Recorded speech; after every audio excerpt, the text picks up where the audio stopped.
It's been great. It's had such a varied history. We got to celebrate so much of it last year on the 20th and got to look back at stories about how the building was found, sort of moments in our history, like big controversial moments like Natural Born Killers when we were showing that. It was nearly the end of the IFI back in the mid-90s. The film originally got shown at the Dublin Film Festival back in 1994, and then the film was banned 6 months later, so the sort of plans for it to go on release were brought to a quick close. But the IFI, as part of its club status, can show films that aren't classified and that have been banned as part of what we can do under the club rules. So we plan to show it for an extended run the following year, starting actually on April Fool's Day in 1995, no less. So the plan was to do a run of it back then and to do it in context, like the way we would do much of our programming, and that one was to look at film censorship in Ireland and in general, and to have Natural Born Killers as one of the films shown during that. But the controversy was stirred up long before we got to actually screen it. So we started getting murmurings that there was trouble afoot and that the Department of Justice at the time that would have looked after it wasn't happy about us showing the film.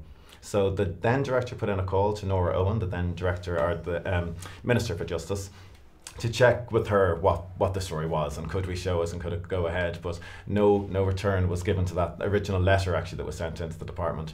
Sort of moved on from there to the day before the screening was to take place, and a call came back from the Department of Justice advising us strongly not to show it. And because we operate under film club rules, as many film clubs would around the country, we were basically told if we showed it there would be huge changes made to the club rules that would affect every club all around the country. So we called an emergency board meeting that morning on April Fool's Day, where the board sort of battled back and forward and discussed should we go ahead and show it. And during that board meeting, another call came through from the Department of Justice saying if we did go ahead and show it, then an injunction would be slapped on the IFI.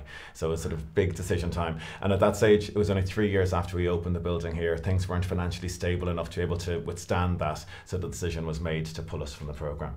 So it was a sort of a big, and everyone knew obviously that it was about to be shown, so it was a big moment in our history. We did finally get to show it a few years later, back in '98, when we did it as part of a Quentin Tarantino season. But that was a sort of big pivotal moment. And if we had shown us, we probably wouldn't be here now. And then there have been other kind of, not quite controversies, but other sort of stories that sort of around different films, like Irish Destiny, which is a 1926 Irish feature about the War of Independence. Originally that was shown in 1926, disappeared, no one knew where it had gone, and back sort of in the early 90s we found 2 posters for the film underneath floorboards, underneath lino in a house in Ringsend. So then we knew the film definitely was around somewhere, and started a worldwide search for the film, and it turned up in the Library of Congress in Washington.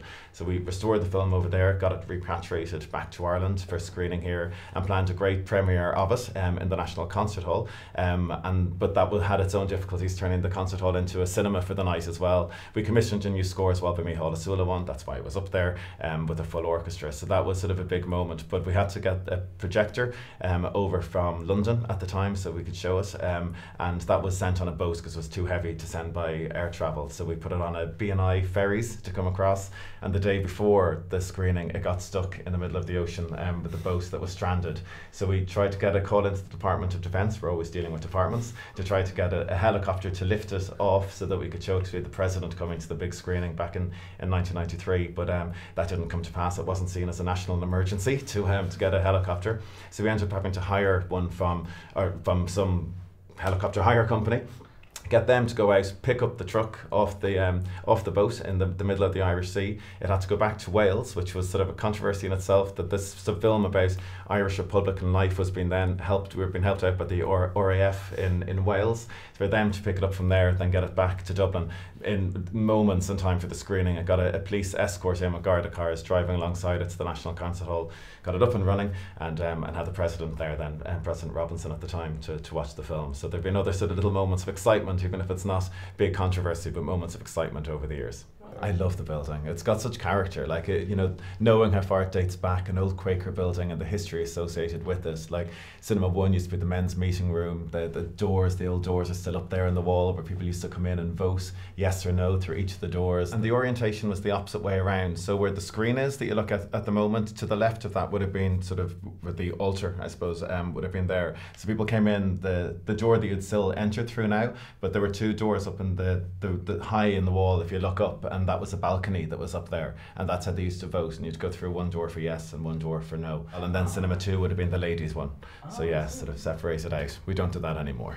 Everyone can go to Cinema 1 or Cinema 2.